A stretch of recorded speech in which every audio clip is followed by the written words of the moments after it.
ज्येष्ठ महिन्यातील महत्त्वाच्या एकादशींपैकी एक म्हणून आषाढी एकादशीला ओळखले जाते. आज 6 जुलै 2025 रोजी आषाढी एकादशी साजरी केली जात आहे. आषाढी एकादशीच्या निमित्ताने लाखो वारकरी पंढरपूरमध्ये विठ्ठलाच्या दर्शनासाठी दाखल झाले आहेत. तसेच राज्यातील अनेक विठ्ठल मंदिरातही खास सजावट करण्यात आली आहे. आषाढी एकादशीला देवशयनी एकादशी असेही म्हटले जाते. आषाढी एकादशीनिमित्त घराघरात उपवास केला जातो. मात्र हा उपवास कधी सोडावा, तो सोडण्याची निश्चित वेळ काय, याबद्दलची माहिती आपण जाणून घेणार आहोत. हिंदू धर्मात प्रत्येकजण सणासह व्रत वैकल्यांनाही महत्त्व असते. यात एकादशी, संकष्टी, प्रदोष, पौर्णिमा यांसारख्या मासिक व्रतांचा समावेश होतो. एकादशीचे व्रत भगवान विष्णूंना समर्पित आहे. दर महिन्याला 2 एकादशी असून यातील एक कृष्ण पक्षात आणि दुसरी शुक्ल पक्षात येते. अशा प्रकारे वर्षातून 24 एकादशी असतात. या 24 एकादशींपैकी आषाढ महिन्याच्या शुक्ल पक्षात येणारी आषाढी एकादशी अत्यंत खास मानली जाते.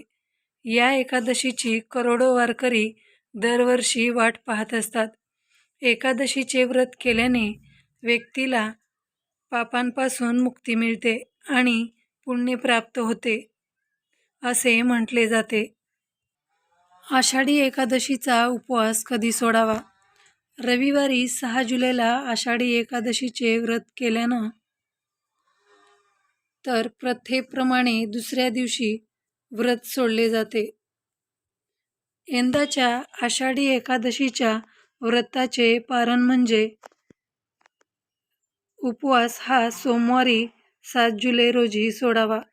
पंचांगानुसार सकाळी 5:29 ते सकाळी 8:16 ही वेळ उपवास सोडण्यासाठी अत्यंत शुभ राहील. उपवास सोडताना काय खावे? उपवास सोडताना काय खावे असा प्रश्न अनेकदा उपस्थित होतो.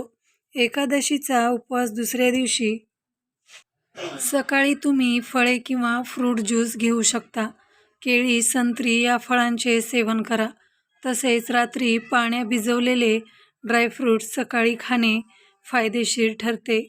तसेच बटाटा, भात, गहू, ज्वारी यासारख्या पदार्थांचा समावेश करावा. उपवासाच्या दुसऱ्या दिवशी तिखट, मसालेदार किंवा तळलेले पदार्थ खाणे टाळा.